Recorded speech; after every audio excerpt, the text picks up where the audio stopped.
शनि दशा में पाचक दशाओं का फल बता रहे। शनि में शनि की संध्या दशा में शनि की पाचक दशा आ जाने पर शरीर विपाके कुरुते अभिमानम महत्सुखम लौहगताभिवृद्धि लाभम प्रतापम च शरीर कष्टम प्रांते ददाते हुए सूर्यपुत्र। शनि की संध्या दशा में शनि की पाचक दशा जो सूर्यपुत्र है शनि, उसकी पाचक दशा आने पर व्यक्ति के दिन अनावश कुरुते अभिमानम, वह अभिमान करने लगता है, महान सुख को भी प्राप्त करता है, लोहे आदि संबंध व्यापार में खूब धन आदि की वृद्धि होगी और लाभ व्यवहार में प्रताप भी प्रभाव भी बढ़ेगा, किंतु शारीरिक कष्ट उसको देता है यह सूर्यपुत्र शनि। शनि सूर्य दशा फल, शनि की संध्या दशा में सूर्य का यदि पाचक दशा आरंभ हो जाए, धन हानिर्भवे नित्यम हानि शोको भयम तथा विदेश भ्रमणम शीलम शने पाके गतो रवि। धन हानिर्भवे नित्यम, दिन प्रतिदिन नित्य ही वह धन की हानि होगी। नित्यम धन हानिर्भवेत, हानि शोको भयम तथा, और साथ साथ जन हानि मान हानि और शोक मृत्यु आदि के कारण से या जो खोने आदि कारण से शोक होगा, एवं चारों तरफ से भय ग्रस्त रहेगा। विदेश भ्रमणम शीलम, और विदेश में भ्रमण करने के स्वभाव वाला हो जाता है, स्वदेश में रह करके अन्यत्र घूमते फिरते रह जाएगा। शनि पाके गतो रवि, शनि की संध्या दशा में रवि की पाचक दशा आने परिस्थिति होती है। शनि चंद्र दशा फलम सुखदम रोग निर्मुक्तम लाभदम हानिदम तथा करोति शनि पाके चेत चंद्रमा सुव्यवस्थित। शनि पाके चित चंद्रमा करोति, यदि शनि की संध्या दशा में चंद्रमा की पाचक दशा शुरू हो जाए तो सुखदाम, सुख देने वाला होगा, रोगों से मुक्ति मिलेगी, रोग निर्मुक्तम, और अनेक प्रकार लाभ देने वाला, लेकिन लाभ के साथ साथ हानि भी देता है, हानिदम तथा। शनि पाके चेत चंद्रमा करोति, लेकिन सब सुव्यवस्थित तरीके से होते, सुव्यवस्थित। यदि चंद्रमा सुचित करोति, शनि के संध्या में चंद्रमा जो पाचक दशा आरंभ होता है तो उस स्थिति में सब होता है। शनि मंगल दशा फलम मही सुतंतर्गत कलहम समुपद्रव अग्निदाहम ज्वरम तीव्रम विफलम सुकृतम भवेत। शनि की दिशा में मंगल की पाचक दशा हो तो व्यक्ति के अंदर तो कलहम, सबसे पहले लड़ाई झगड़ा शुरू हो जाएगा, सम्यक प्रकार के उपद्रव खड़े हो जाएंगे और अग्निजन्य दाह की प्राप्ति होगी, और तीव्रम ज्वरम, इतना है नहीं, हर एक सुकृत भी उसका विफल हो जाता है। अच्छे अच्छे कर्म करता है, सही कर्म है, सही संकल्प है, सब कुछ है, लेकिन वह भी विफल हो जाता है। शनि बुध दशा फलम सौरांतर्गते सौम्ये राजमानं करोति च मध्य संपत्ति मध्येहम कार्य प्राप्ति सुवस्त्रदम। सौरांतर्गते शनि की संध्या दशा में सौम्य मैंने बुध की पाचक दशा आरंभ होने पर राजकीय सम्मान की प्राप्ति होगी। राजमानम, राजा के सम्मानित होगा, राजमानं करोति, प्राप्त कराता है। और मध्यम संपत्ति मध्य गेहम, और गृह भी मिलेगा, अपना घर बनेगा, लेकिन घर मध्यम स्तर के ये संपत्तियों से युक्त होगा, उच्च कोटि के सुविधाओं से आलिशान, बिल्कुल अनेक प्रकार भोग विलासों से युक्त नहीं होगा, मध्यम कोटि का साधारण घर बनेगा, ठीक ठाक रहेगा, और कार्यों के में सफलता की प्राप्ति होगी, कार्य प्राप्ति ही, कार्य में सफलता प्राप्त होगा। एवं सुवस्त्रदम, सुंदर वस्त्रों का लाभ होगा, सुंदर वस्त्रों का लाभ होगा। इसके अलावा शनि गुरु दशा फलम, शनि की संध्या दशा में गुरु का पाचक दशा आरंभ होने पर करोति जीवो बहुबुद्धि सौख्यम राज्याभिधम देश पुराधिपत्यम परोपकारम सुख संपदश्च करोति सौरे च गुरु सदैव। करोति जीवो सौरे च गुरु सदैव करोति। शनि की दशा में गुरु की पाचक दशा आरंभ होने पर वह मनुष्य बहुबुद्धि सौख्यम, अत्यंत बुद्धिमान हो जाएगा और अनेक प्रकार सुख को प्राप्त करने वाला होगा। राज्याभिधम देश पुराधिपत्यम, राज अथवा देश का अधिकारी होगा अथवा उसी के नाम से राज्य हो जाएगा। जैसे केरल है ना, राज्य है, आज भी एक केरल राज्य, एक राजा का नाम था केरल, उसी के नाम से आज भी चल रहा है। जैसे भारत, भरत नाम का हो गया है ना, उसी के नाम से देश का नाम चल रहा है। तो राज्याभिधम, उसी के नाम से राज्य चलेगा। और देश पुराधिपत्यम, देश अथवा नगर इत्यादि का वो अथवा अधिपति बन जाएगा, अधिकारी, बड़ा अधिकारी बन जाएगा। परोपकारी बनेगा, सुख संपदश्च, सुख एवं संपत्तियों को भी प्राप्त करने वाला होगा। अब ये सब यदा सौर्य गुरु रहेगा सदैव करोति, वह निश्चित सदैव फल प्राप्त कराने वाला होगा। तब जीवात्मा ये सब लाभों को प्राप्त करता है।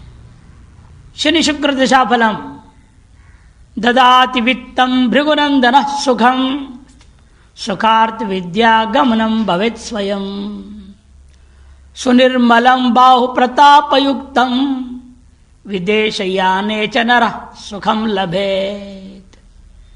यदि शनि की संध्या दशा में शुक्र की पाचक दशा आरंभ होता है तो वह मनुष्य को ऐसा फल प्राप्त होगा। तो ददाति वित्तम, धन प्राप्त करा देता है, धन देता है। सुखम च ददाति, सुख भी देने वाला होता है। सुखार्थ विद्या गमनम भवेत् स्वयं, और सुख देने के लिए ही विद्या आदि का स्वयं एवं उसको ज्ञान हो जाता है। सुखार्थ विद्या गमनम भवेत् स्वयं, सुख पदा प्राप्त कराने के लिए विद्या उसके अंदर स्वयं ही प्राप्त हो जाए, स्वयं गमनम भवेत्।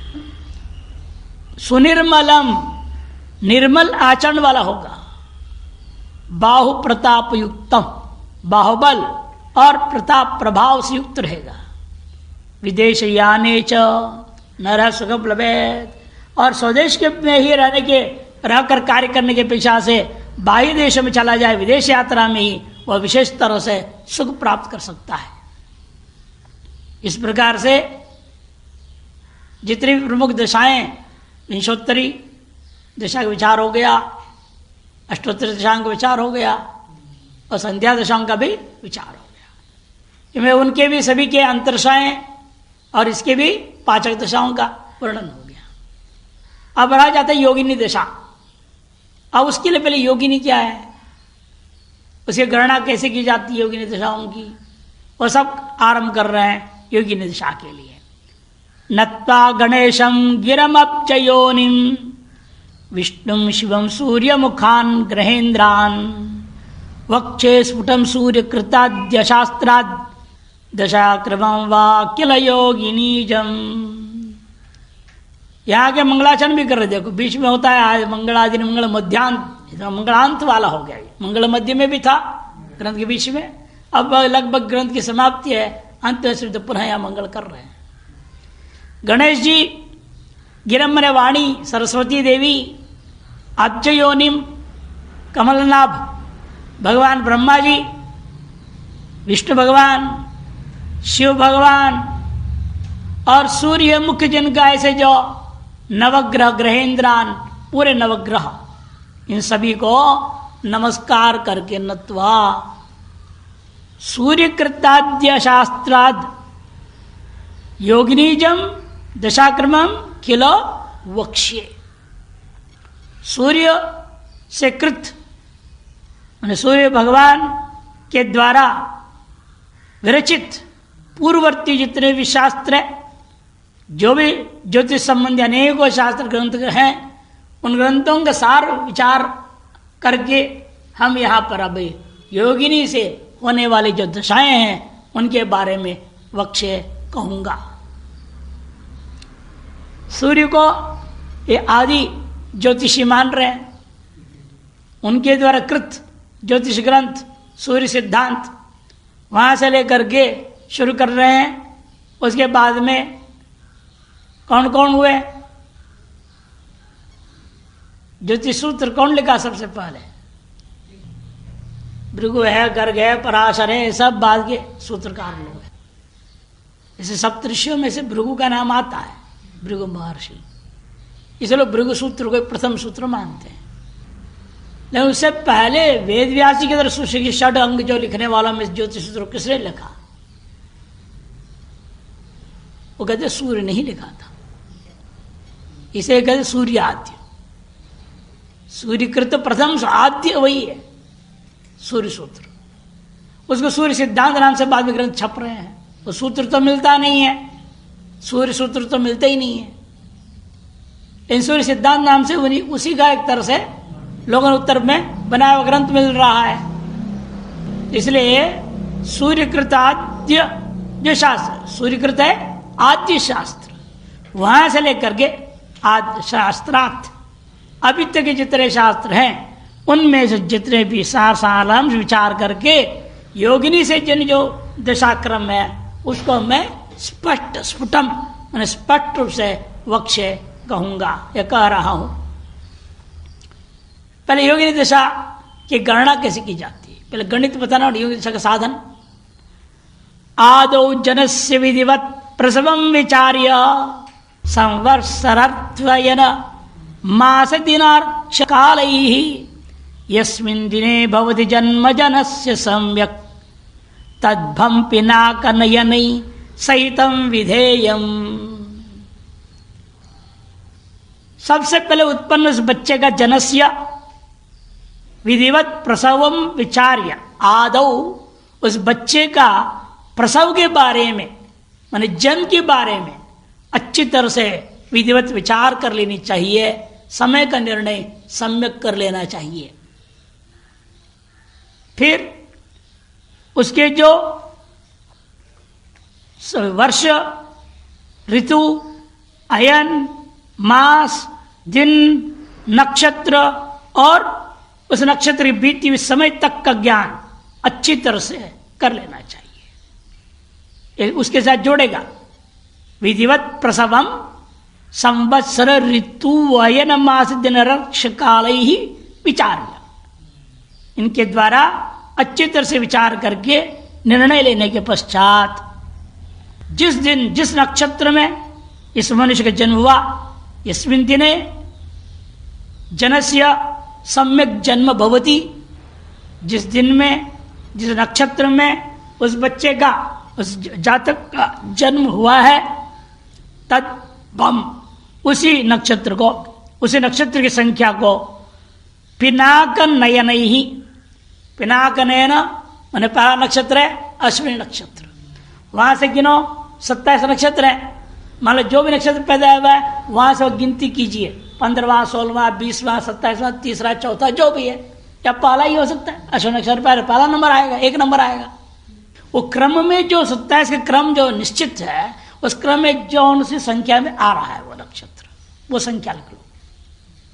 अश्विनी आदि नक्षत्र संख्या से आप लेकर के उसमें क्या करना है आगे, तद्भम पिनाक नयन ही, पिनाक नयन कहते हैं त्रिनयन, पिनाक मने शिव जी, उनका जो नयन मने 3, त्रिनयन मने 3, मने 3 संख्या, और 3 संख्या कहने के लिए पिनाक नयन ही कह दिया। आपको क्या करें, 3 संख्या जोड़ना है, सहितम, सहितम इसमें जोड़ना, विधेयम गौरीश मूर्तिया विभजच्च शेषम यत् संख्यकम सैव दशा जनस्य यया जनः कर्म फलस्य पंक्ति शिवाशिवस्य स्फुटतामुपैति। फिर क्या करना, गौरीश मूर्तिया विभजेत। फिर 3 जोड़ने के बाद योग का फल को 8 से भाग देने पर गौरीश मूर्तिया, गौरीश कौन है? शिवजी। शिवजी के मूर्ति कितने हैं? अष्टमूर्ति। 8 मूर्ति है ना, 8 नाम भी 8 मूर्ति भी है, अष्ट तत्वात्मक अष्टलिंग भी है इस धरती पे भारत में। और ज्यादातर लिंग सब दक्षिण में ही मिला। पृथ्वी तत्व, जल तत्व, अग्नि तत्व, वायु तत्व, आकाश तत्व, जीव तत्व, परमात्मा तत्व, ये जो अष्ट तत्व है उसी अष्टमूर्ति। बाबा सर्वो रुद्र पशुपति रवतो ग्रह सह महान, मैं सूत्र में है 8 नाम है वहां पे। उससे पहले 8 तत्व लिया, वो क्रम से जो उस तत्वलिंग में जाएंगे ना आप, वो मंत्र बोलना पड़ेगा। भवाय नमः किसको बोलेंगे? पहले वहां कौन है तत्वों में? हाँ, तमर्कस्तम सोमस्तमो से, वो जो तमर का पहले सूर्य लिया, फिर चंद्र लिया। जहां सूर्यलिंग है, सूर्यलिंग कहाँ है? कोणार्क, वहां जाइए। जब वहां शिवजी पर चढ़ाएंगे, भवाय ओम अर्काय भवाय नमः बोल के करना है। दूसरा सोमनाथ द्वारिका में, भव सर्वो सर्व, इसलिए ओम सोमाय सोमात्मकाय सर्वाय नमः ये मंत्र बोला जाता है। दोनों श्लोकों का उसी क्रम से नाम रखा गया है वहां व्यवस्थित करके। 8 तत्व है वहां, इधर जो है 8 नाम है। चतुर्थ्यंत बना करके तत्चोली में जब जाएंगे तब पूजा करना होता है। ये मैंने स्तोत्र में विधि दिया है, केवल नाम नहीं है वहां पर। तमर्कस्तम सोमस तमपि पवनस्तम हुतवहस, फिर वायु, फिर अग्नि, अलग क्रम अलग है उसकी, अलग अलग स्थान है। जो भी हो देख लीजिएगा वो 8। इसलिए इन्होंने कहा गौरीश मूर्तियां, तात्पर्य हमको यहां पर क्या है? 8 संख्या, अष्टमूर्ति, अष्ट तत्व, अष्टमूर्ति, अष्ट नाम वाला होने से 8 संख्या होगा। 8 से जो है भाग देने पर शेष जो बच गया वह तुल्य योगिनी की दशा माननी चाहिए। शेषम यत् संख्यकम सैव दशा जनस्य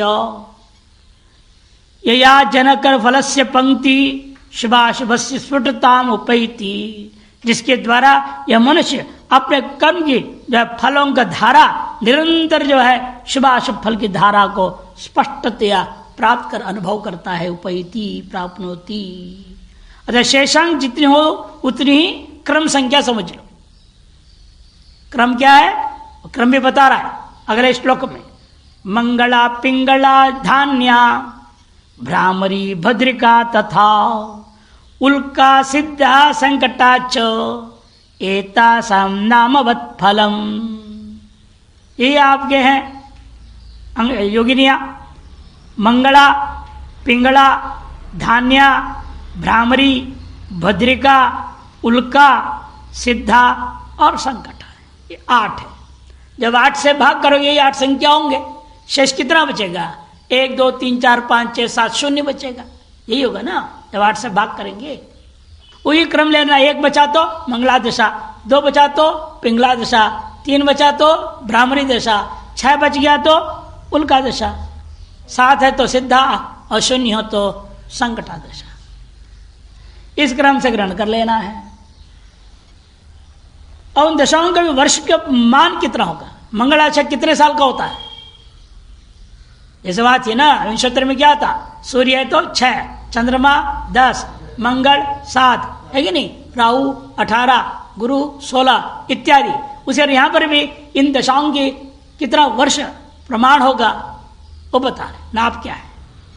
1 2 गुणवेद बाण रस सप्तष्टांक संख्या क्रमात् स्वीय स्वीय दशा विपाक समये जेयम शुभम वा शुभम षट्त्रिंशैर्विभजेत् दिनीकृतमथै कद्वित्रि वेदेषु षट् सप्ताष्ट घनदशा भवेयुरिति ता एवं दशांतर्दशाः।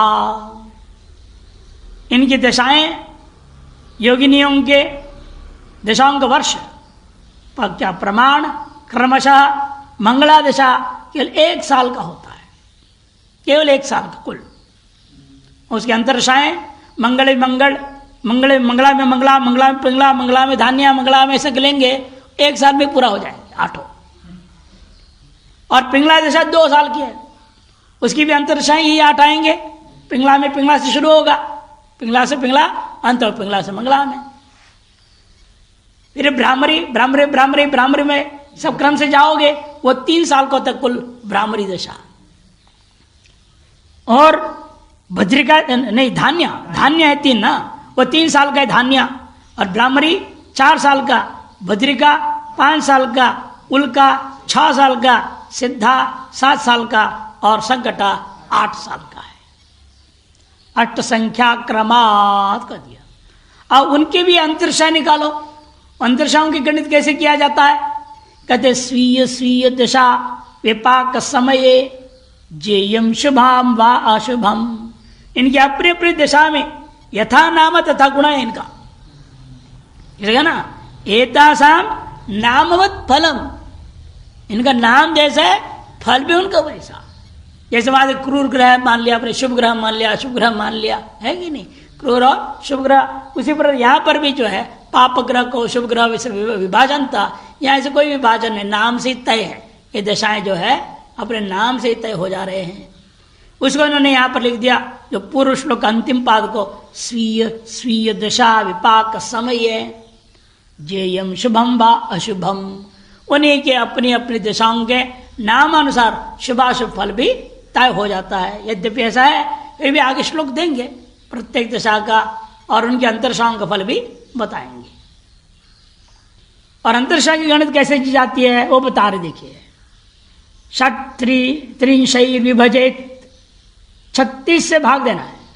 अपने अपनी दशाओं में निश्चय फल प्राप्त होता है। अंतरदशा ज्ञान के लिए योगिनी के महाशा वर्ष को दिन में बदलाव पहले। जैसे मंगला कितना है? 1 साल का है।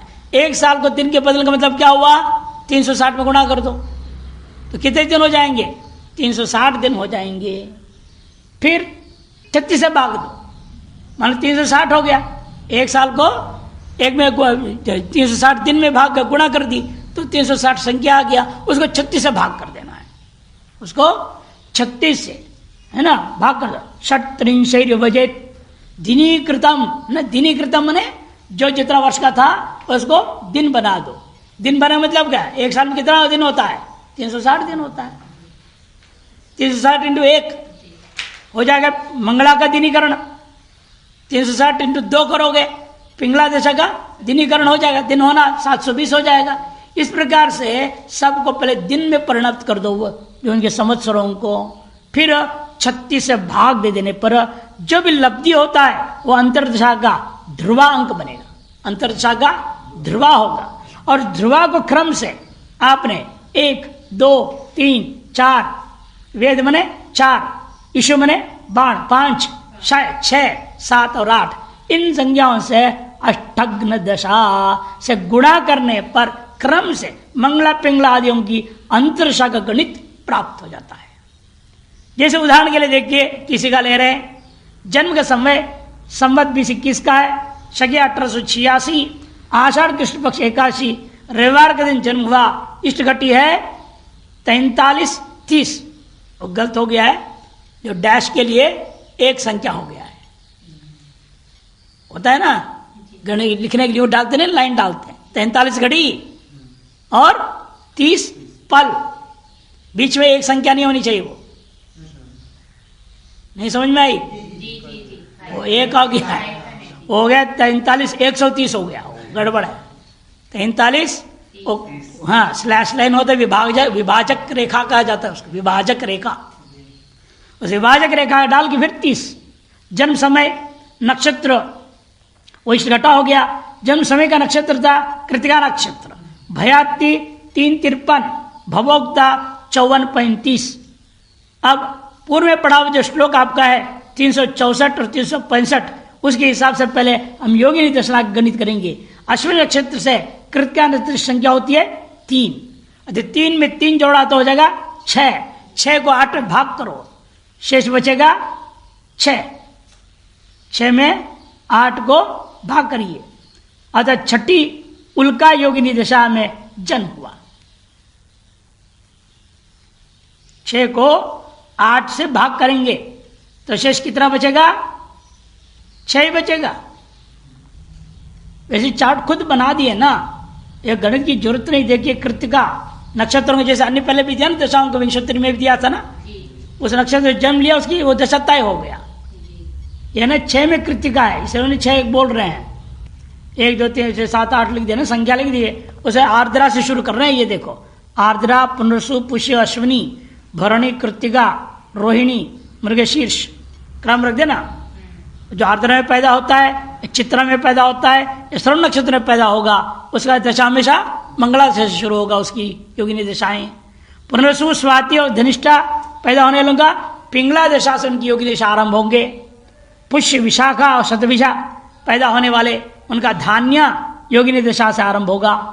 अश्विनी, आश्लेषा, अनुराधा, पूर्वा, भाद्रपदा, इन 4 नक्षत्र जो पैदा होते हैं उनकी जब भ्रामरी भ्र हो गया है, भ्रामरी दशा से योगिनी दशा इनके आरंभ होंगे। भरणी, मघा, ज्येष्ठा, उत्तरा, भाद्रपदा ये पैदा होने वाले उनकी भद्रिका से शुरू होगा योगिनी दशाएं। कृतिका, पूर्वा, फाल्गुनी और मूल एवं रेवती इन 4 नक्षत्र जब पैदा होते हैं उनका उल्का से शुरू होगा। और रोहिणी, उत्तरा, फाल्गुनी, पूर्वाषाढ़ा में जब पैदा होते हैं उनका सिद्धा एवं अंत में मृगशीर्ष, हस्त और उत्तराषाढ़ा में जब पैदा होते हैं उनका संकटा से योगिनी दशा की गणना आरंभ मानना चाहिए। यह ले दिया। इससे कृत्तिका से 6 आना चाहिए, शेष जो है 6 बचना चाहिए। नीचे जो पट्टिका बना है ना उसके अनुसार से भी स्पष्ट दिख रहा है ना। कृत्तिका आया है, उल्का के नीचे कृत्तिका आया है। जो कृत्तिका में जन्म लेंगे वो उनकी उल्का दशा होगी। अब आगे बढ़िए। अब उसको अंतरिक्षा निकालने की तरीका बता रहे। उल्का दशा में अंतरिक्षा ज्ञात करना है तो उल्का दशा को दिनात्मक बनाओ। उल्का 6 है ना, 360 में गुणा करो, 2160 हो गया। अब 2160 को 36 से भाग कर दीजिए। 36 से भाग कर कितना होगा? 60 बचेगा पूरा। 60 दिन यानी 2 मास। इतना करने की क्या जरूरत थी? 360 से गुणा करके 36 से भाग करो, 6 करो, 10 से गुणा कर दो। 10 से गुणा करने से सीधा आ जाता है ये नहीं। सभी क्या ऐसे कर सकते हैं ना? सभी को आप बोल रहे 360 से गुणा कीजिए और 36 से भाग करो। इतनी लंबा जोड़ गणित करने की क्या है? 1 गुणा 360 और 36 से भाग करेंगे, 36 से 10 हो गया ना, सीधे 10 गुणा कर दो, बोल दो सीधे सीधे। सभी को 10 गुणा करने से ही मास आदि आ जाएगा। और 60 दिन आ गया, 60 दिन मैंने 2 महीना हो गया। ध्रुवांक हो गया 60 दिन या 2 मास हो गया।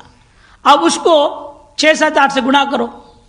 6 7 8 से गुणा करेंगे, 2 × 6 6 मास 1 साल हो गया। फिर 2 × 7 14 मान 1 साल 2 महीना हो गया। फिर 2 × 8 से गुणा किया, 1 साल 4 महीने हो गए। इसी प्रकार से 8 का 2 आएगा क्या? 1। 2 × 1 केवल 2 महीना। 2 × 2 2 × 3 2 × 4 2 × 5 है ना, यहां तक जाना पड़ेगा। वो दिया है नीचे देखिए। इसलिए उल्का में उल्का नीचे चार्ट है ना, 1 साल।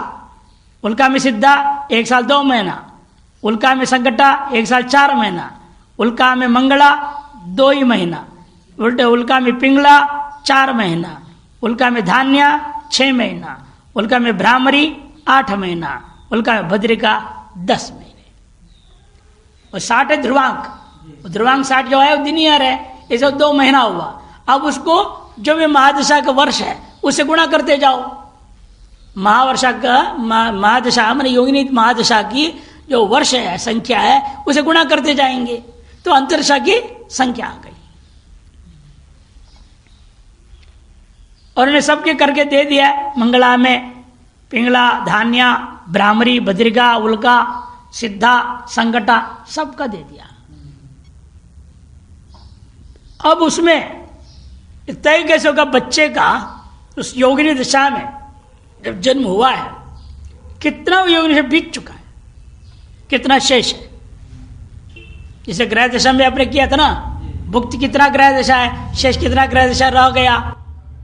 आप उस जन्म तारीख के क्या करते हैं, तो शेष में उसको जोड़ देते हैं। मैंने जन्म से इतने समय तक ये दशा थी, उसके बाद आगे फिक्स जो है जो निर्णित संख्याओं को जोड़ते जाओ।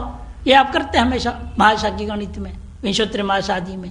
योगिनी दशा में भी भुक्त और भोग्य देखना है, गर्भगत कितना हो गया है और शेष कितना जन्म उसने अभी जन्मोत्तर काल में भोगना है, वो गणना बता रहे। देखिए, गतर्क्षनाड़ी गुणिता दशाब्धई सर्वर्क्षनाड़ी विहृता फलम यत् वर्षाधिकम भुक्त फलम ततश्च भोग्यम दशाब्दात प्रविशोध्य लेख्यम।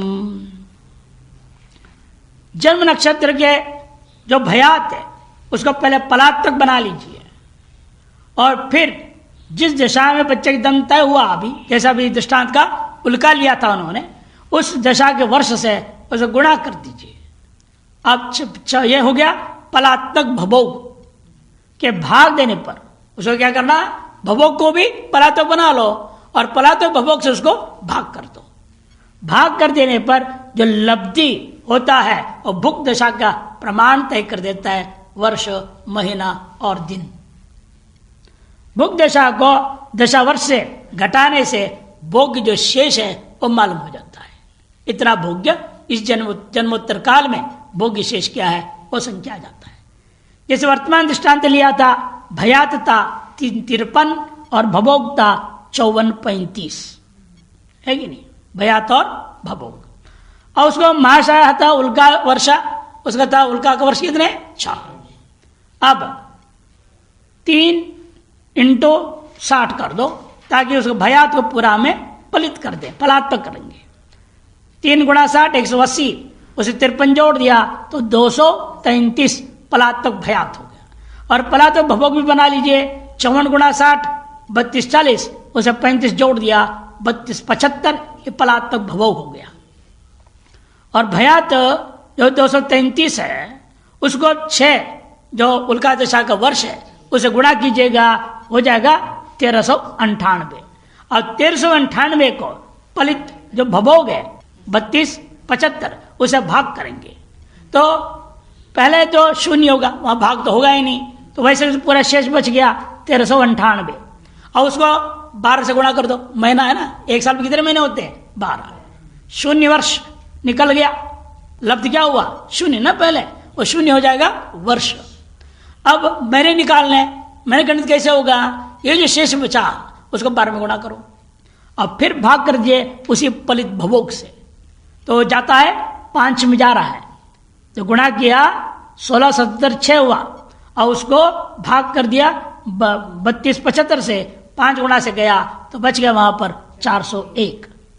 अब उस इससे 5 क्या हो गया महीना, 0 वर्ष 5 महीना निकला।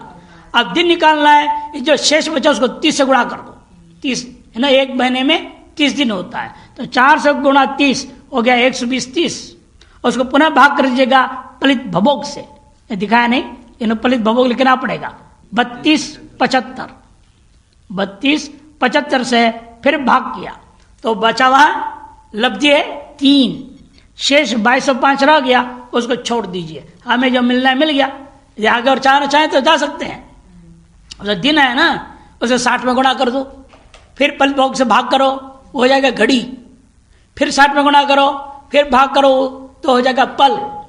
वहां तक और सूक्ष्म या विपल तक भी जा सकते हैं, कला तक भी गणित कर सकते हैं, लेकिन उन्होंने यही छोड़ दिया 0 5 3 आया, 0 वर्ष 5 महीने 3 दिन। ये हो गया आपका भुक्त उल्का। कुल उल्का कितने आपकी है, 1 साल की, 6 साल, 6 साल है ना, 6 साल में आपका पहला अंतरशा है उल्का। उल्का में उल्का कितना था, 1 साल का था, अंतरशा भुक्त हो रहा है ना अभी। उल्का में उल्का 1 साल का है, उसमें आप 5 3 को घटाइए, 5 महीना 3 महीने मास को बने, 5 महीना 3 दिन को घटाएंगे तो बचेगा आपका 6 महीने 27 दिन, है कि नहीं। ये भोग्य उल्का हो जाएगा। लेकिन उल्का महावर्ष कितना बचा, उल्का महावर्ष कितनी बची, वो 6 में घटाओ, 6 में 0.53 घटाएंगे, भुक्त जो है निकलेगा 5, 6, 27। ये भोग्य दशा रच गया, भोग्य योगिनी दशा हुआ। भोग योगिनी दशा कितनी है? 5 साल 6 महीने 27 दिन। उसमें से उल्का में उल्कांत दशा निकलेगी, क्योंकि कितना गया है? केवल 5 मिनट 3 दिन गया है ना, वो जो भुक्त है। अर्थात पहले ही दशा की पूरी नहीं बीती, अभी 1 साल है ना पहला। अंतरशा कितना है? 1 साल उल्का में उल्का, वो अभी क्रॉस नहीं हुआ। 5 में वहां जो लब्धि हुई थी 5-3 था, अतः 1 में 5 दिन घटाएंगे तो भोग्य जो है उल्का की उल्का अंतरदशा वो बचता है 6 महीने 27 दिन बचेगा। बाकी 5 साल क्या है? वो आगे के अंतरशा, सिद्धा, संकटा, मंगला, पिंगला, धान्या, भ्रामरी और भद्रिका में जाते जाएंगे। जो अंग्रेजी तारीख तो नहीं दिया, नहीं तारीख से लिख सकते हैं, कोई भी तारीख कल्पना कर लो, कल्पना कर लीजिए कोई भी तारीख, और आप जोड़ के भी देख सकते हैं इसको। जैसे किसी का मान लो जो भी यहाँ डेट लिए हैं, अंदाज ले लेते हैं 12/3/1975, यूँ ले लो। और इसमें उल्का में उल्का शेष जो थी आपका 6 महीने 27 दिन। देखो कैसे, देखो 27 जोड़ा आपने तो क्या हुआ कि निकालो 9, 6 3 और 1 10, 1975 उल्का में उल्का। फिलहाल तो उल्का में सिद्धा 1 साल 2 महीना, तो 9/12/1976। उसे जोड़िए उल्का में संकटा 1 साल 4 महीने, तो 9/4/1978 है ना। 12 से 16 हो गया, 16 में 12 महीने निकालो, 4 हो जाएगा। उधर 1 साल यहाँ है, ये एक और यहाँ से जुड़ गया, 1978 हो गया। उसके बाद आता है उल्का में मंगला, केवल 2 महीने, तो 9/6/1978। फिर 9/6/178 में 1978 में और आ रहा है आपको कौन सा? ये पिंगला,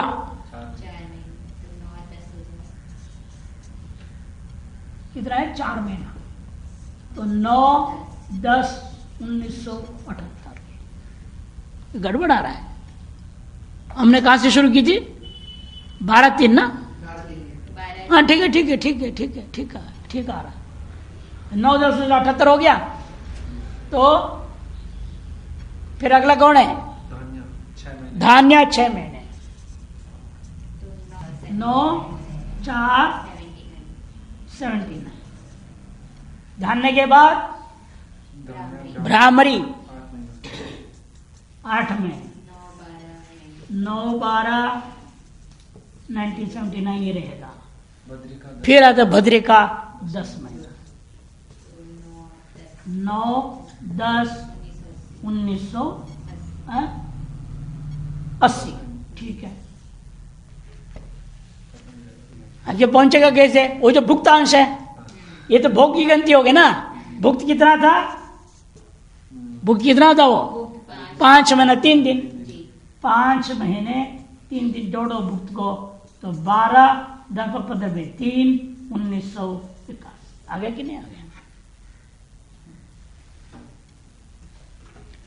तो भुक्त को मिलाएंगे, नहीं भुक्त को छोड़ के लेंगे उतनी जाएगी 1980 तक की उसका उल्का दशा। 1980 से शुरू हो जाएगा अगला दशा। अगला कौन सा है? सिद्धा। सिद्धा से 1980 से सिद्धा शुरू हो जाएगा उसके लिए। इस प्रकार से गणित है इसका।